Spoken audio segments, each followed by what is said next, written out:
You did not find this video. This video found you. And if you are still here in the next 10 seconds, it is because something inside you already knows that what is about to be said was placed in front of you on purpose. Stop scrolling. Stop rushing. For the next few minutes, you are exactly where God needs you to be. Because someone is watching this right now who has been carrying something so heavy, so private, so specific that they have never been able to find the words to describe it to another human being. Someone is watching this who has been praying the same prayer for so long that the words have started to feel hollow. Someone is watching this who smiled today in front of other people and cried alone the moment no one was looking. If that is you, do not move. This message was not made for the masses. It was made for you. Here is what nobody is telling you. The very things that made you feel forgotten are the exact things that marked you as chosen. The waiting did not mean God was absent. The silence did not mean heaven stopped watching. The rejection did not mean you were wrong. It meant you were early. It meant something so specific was being assembled inside your one life that nothing could be rushed, nothing could be skipped, and nothing could be given to you before the moment you were actually ready to carry it. You have been standing in a season that looked like failure from the outside and felt like abandonment from the inside. But I need to tell you what it actually was. It was preparation. Not the kind of preparation you sign up for, not the kind with a certificate at the end, the kind that only God designs, the kind that happens in the dark so that when the light finally comes, you are not blinded by it. You are built for it. But before we go further, let me ask you something honestly. When was the last time someone saw the real weight you have been carrying? Not the version of you that holds it together, not the version that responds, "I am fine," when someone asks. When was the last time someone actually saw you, the part of you that has been quietly asking God if any of this was worth it? Because He saw it. Every single time. He saw it when you were sitting in that car in a parking lot, not ready to go inside yet. He saw it when you were lying awake at 3 a.m, running through every decision you wish you could take back. He saw it when you were surrounded by people who had no idea how alone you felt. And here is what the Bible says about that kind of seeing. Isaiah 41:10 says, "Fear not, for I am with you. Be not dismayed, for I am your God. I will strengthen you, I will help you, I will uphold you with my righteous right hand." That verse was not written for someone who had it all together. It was written for someone in the middle of a storm who could not see the shore. It was written for you. Now let me tell you something that might feel uncomfortable at first, but stay with me, because it is going to set something free in you. You are not like most people around you. You never were. And that difference, the one that has sometimes made you feel like something is wrong with you, like you are too much or not enough depending on the day, that difference is not a defect. It is a design. You feel things more deeply than people around you, and you always have. You sense when something is wrong in a room before anyone speaks. You carry other people's pain as if it were your own. You have a sensitivity that the world keeps trying to tell you is weakness, but that God keeps using as a weapon. There is a reason you cannot just go along with things that do not align with your spirit. There is a reason surface-level conversations leave you feeling emptier than silence does. There is a reason you have never fully fit into any box anyone has tried to put you in. The chosen are always a little difficult to categorize. Think about Joseph. He did not fit in with his brothers. He did not fit in the pit they threw him into. He did not fit the label of prisoner when he was in chains in Egypt. And he did not fit the mold of what a leader was supposed to look like when God elevated him over the most powerful nation in the world. Joseph did not fit anywhere he was placed by people because he was being fitted by God for something no human hand could have arranged. That is what is happening with you. The places that rejected you were not your destination. The doors that closed were not punishment. Every time a door closed in your life, God was not saying, "Not you." He was saying, "Not here." There is a difference. And the difference is everything. But let me tell you what the rejection did to you that you might not have fully recognized yet. It taught you compassion. Because you have been misunderstood, you understand others before they have to explain themselves. Because you have been overlooked, you see the ones everyone else walks past. Because you have been through seasons of nothing, you know how to hold space for someone who is sitting in their own nothing right now. Your wounds became your wisdom. Your scars became your sensitivity.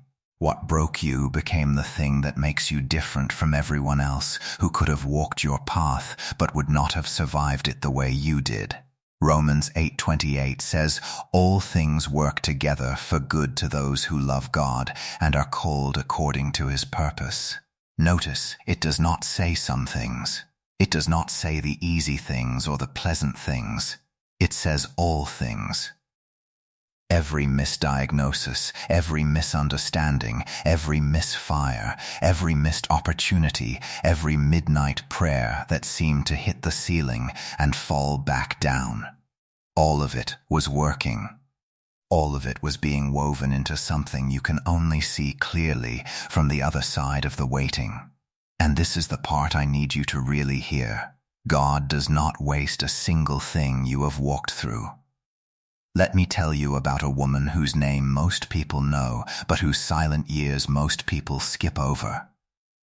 Hannah. Before there was a prophet, there was a mother. And before there was a mother, there was a woman who wept so deeply in the temple that the priest watching her thought she was out of her mind. She had no child. In her culture, that meant she had no value, no legacy, no proof that her life meant something. Every year the family went to worship, and every year Hannah came home with the same empty arms and the same unanswered prayer. What she did not know in those years of weeping was that the child she would eventually hold was not just a child. Samuel would become the prophet who anointed the first 2 kings of Israel. His voice would change the direction of a nation. His birth would shift the spiritual atmosphere of an entire generation, and none of that was possible until the waiting had done something specific inside Hannah, something that preserved the tenderness she would need to raise him, something that protected the faith she would need to believe the promise, something that kept her soft in a world that kept trying to make her hard. The waiting was not cruelty. The waiting was precision. And here is what I want you to sit with for a moment. What if the thing you have been asking God for, the thing you have been carrying in your heart like a wound that will not heal, what if it is not late? What if it is being formed at exactly the size and shape and weight that only this version of you can carry? What if the version of you who prayed for it 5 years ago would not have been ready? What if God in His love held it back because He loved you too much to give you something that would overwhelm you before you were equipped? Your delay is not denial. Your delay is His exactness. Now I want to talk about something that nobody wants to talk about in the church because it sounds too uncomfortable. But if you are truly in a season of preparation for something significant, you are going to experience a specific kind of spiritual opposition. And if you do not know what it is, you are going to misread it and think something is wrong with you, when the truth is that something powerful is being built in you. The enemy does not attack empty vessels. He attacks assignments. He attacks the ones being prepared to carry something that will set other people free. If your life has felt like an unusually long season of resistance, if things that should have been simple have been inexplicably difficult, if there has been a pattern of opposition showing up in the exact moments when breakthrough seemed closest, I need you to hear this clearly. That is not coincidence. That is confirmation. The Bible says in Ephesians 6 that we do not wrestle against flesh and blood. The battle was never really about the job, the relationship, the money, the diagnosis, or the opportunity. The battle has always been about the assignment. The enemy studies the trajectory of your life, and he understands what you carry better than you do right now. And his strategy has never been to destroy you, because he cannot. His strategy has always been to make you quit before you walk into what God prepared. But you are still here. That is not small. That is actually everything. The fact that you are still praying when prayer feels pointless is a form of warfare. The fact that you are still trusting when trust has been broken is a declaration that the enemy did not win. The fact that you are still watching this message, still hungry for something real, still refusing to let the hardness of this season be the final word, that is faith in its most raw and unpolished form. And God honors that more than you know. Philippians 4:13 says, I can do all things through Christ who strengthens me. But I want you to read that verse differently than you have been reading it. It is not a verse about doing impressive things. It is a verse written by a man who was in prison when he wrote it. Paul did not write those words from a moment of victory. He wrote them from chains. And what he was saying was not that he felt strong. He was saying that even in the place where every natural reason for strength was absent, something greater was holding him. And that something greater was not dependent on his circumstances. It was dependent on his source. That is where you are right now. You are not in chains because God forgot you. You are in the middle of the story, not at the end. And the middle of a God story always looks worse than the beginning before it looks better than either. Think about the disciples in that boat during the storm. They were not on a rogue trip. They were on a boat Jesus told them to get into. He sent them into the storm. And when the waves were crashing and the boat was filling with water and they were convinced they were going to die, Jesus was not panicking. He was asleep. Not because he did not care, but because he knew something about the storm that they could not see from inside it. He knew it had a purpose. He knew it had an end. He knew that what they were about to witness when he stood up and spoke to the wind and the water would change them forever. He was teaching them who he was by letting them experience what they could not manage without him. And when they woke him up, terrified and angry and honestly a little bit hurt that he had been sleeping, he did not lecture them. He did not say, I already told you, you were going to be fine. He spoke to the storm first.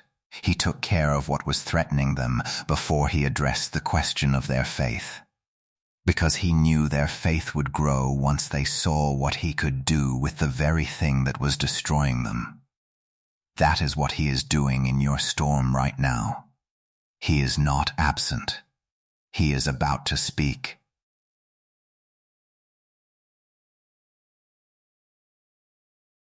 Jeremiah 29:11 says, For I know the plans I have for you, declares the Lord, plans for welfare and not for evil, to give you a future and a hope. God spoke that word to people who were sitting in captivity. They were not in a season of abundance. They were in Babylon. They were far from home. They had lost things they were never getting back. And into that place of exile and loss and confusion, God did not say, Hold on, it will all go back to the way it was. He said, I know the plans. I have not lost the script. I have not lost track of you. I have not lost your address. I know where you are, and I know where you are going. And the two are not the same place. That promise is not for someone who has arrived. It is for someone in the middle. It is for you. Now I want to address the voice. Because there is a voice you have been listening to for so long, you stopped noticing it. It does not announce itself as doubt. It does not sound like the enemy. It sounds like logic. It sounds like being realistic. It sounds like humility. It whispers things like, maybe this is just for other people. Maybe someone with a cleaner past would receive what you are believing for. Maybe you have waited too long. Maybe you misread the signs. Maybe you are not who you think you are in God. That voice is a liar. And it is specifically targeting you because of what you carry.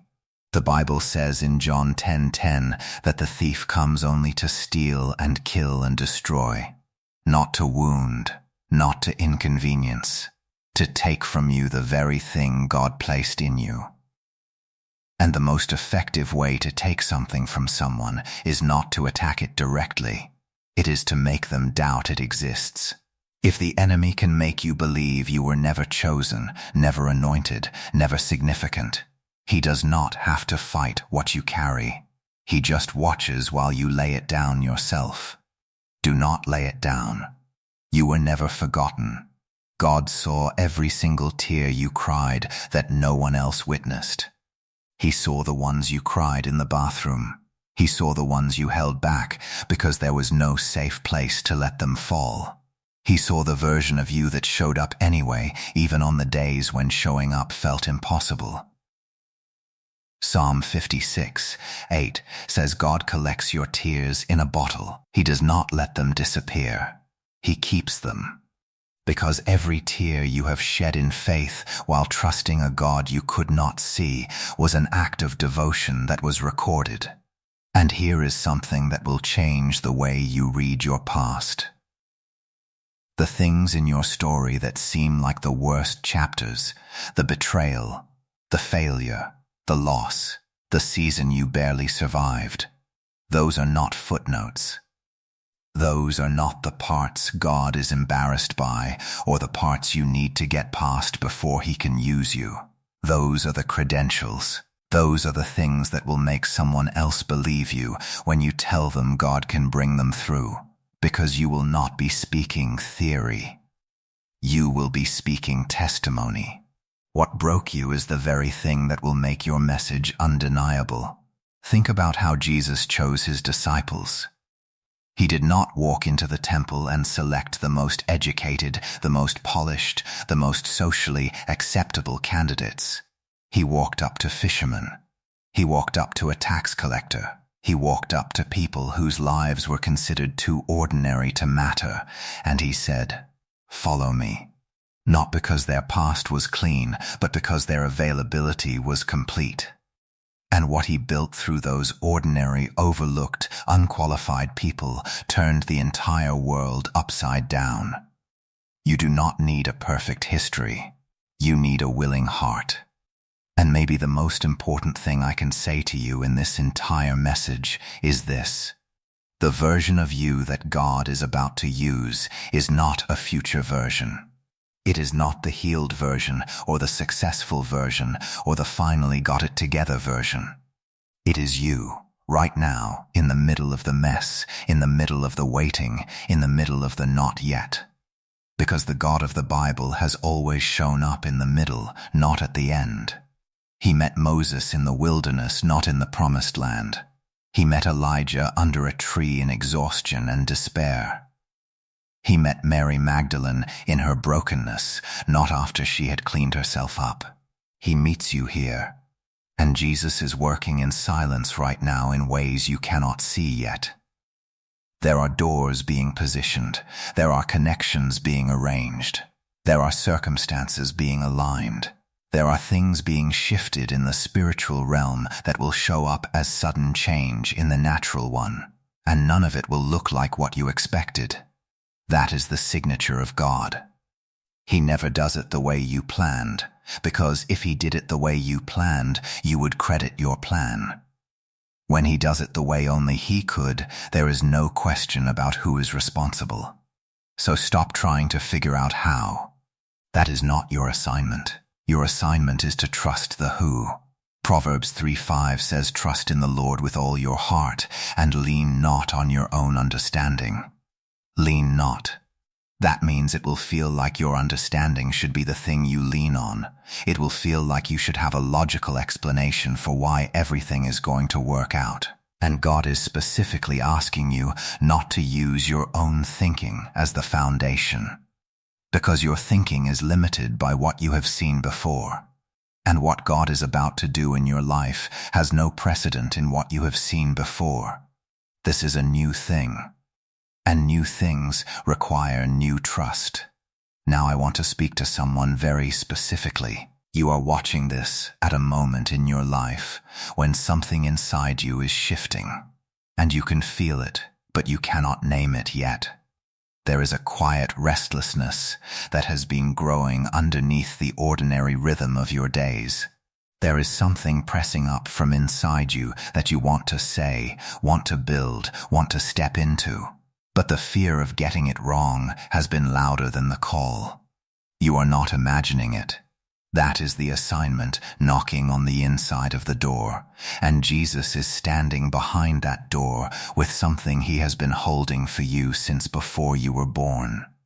Ephesians 2:10 says, "We are his workmanship, created in Christ Jesus for good works which God prepared in advance for us to do." In advance. Before you made a single decision, before you had a single qualification, before you had done anything to earn it, the works were already prepared. The life was already designed. The assignment was already written with your name on it. The question was never whether God had something for you.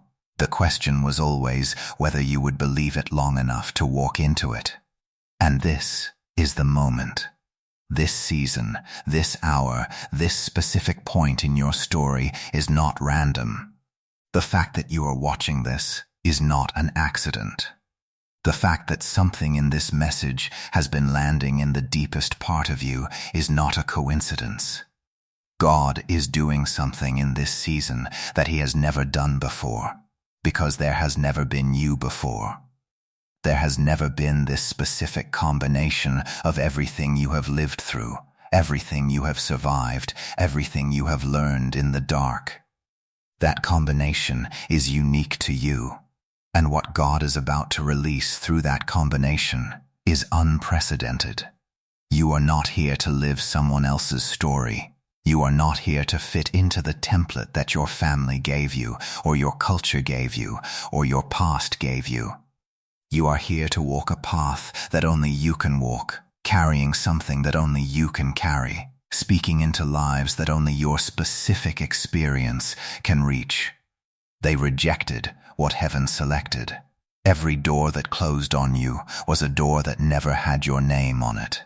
Every relationship that ended before you were ready was a relationship that would have cost you the assignment.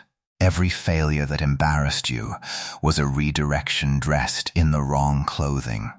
And the day is coming when you will look back at all of it, every painful piece, and you will understand what God was building the whole time. But do not wait for that day to start walking. Walk now. Trust now. Believe now. Because the breakthrough is not coming after you figure everything out. The breakthrough comes in the walking. The waters did not part for Moses until the feet of the priests touched the water. God did not show them the dry ground and then ask them to step in. He asked for the step first. The miracle came in the middle of the act of obedience. That is where your miracle is.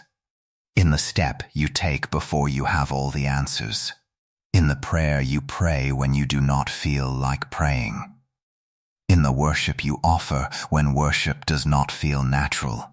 In the trust you extend when trust has been broken before. Take the step. You have survived everything that was sent to stop you. Think about that for a moment. Everything that was designed to end you in this season, every attack, every accusation, every open door that turned into a trap, every relationship that turned into a wound. You are still here. You are still watching. You are still believing, even if your believing looks more like desperation right now than confidence. That is enough. That is more than enough. God does not need your polished faith. He just needs your honest one.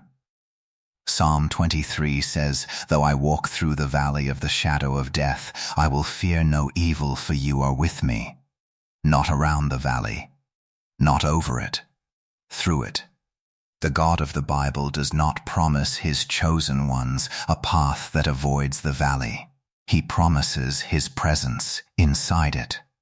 He promises that even in the darkest place, even when you cannot see the way out, even when the shadow is so thick you cannot tell which direction is forward, you are not walking alone. You have never been walking alone. And now I want to speak about where you are going, because it is important that you understand that what is coming is not just better circumstances. What is coming is an elevation of who you are. The breakthrough in your finances is real. The healing in your body is real. The restoration in your relationships is real. The doors that are about to open are real. But they are the fruit, not the root. The root is what God is finishing in your character, in your courage, in your capacity to carry what he has been holding for you. The elevation is not just positional, it is internal. The you who walks through the door that is about to open is not the same person who has been standing outside it.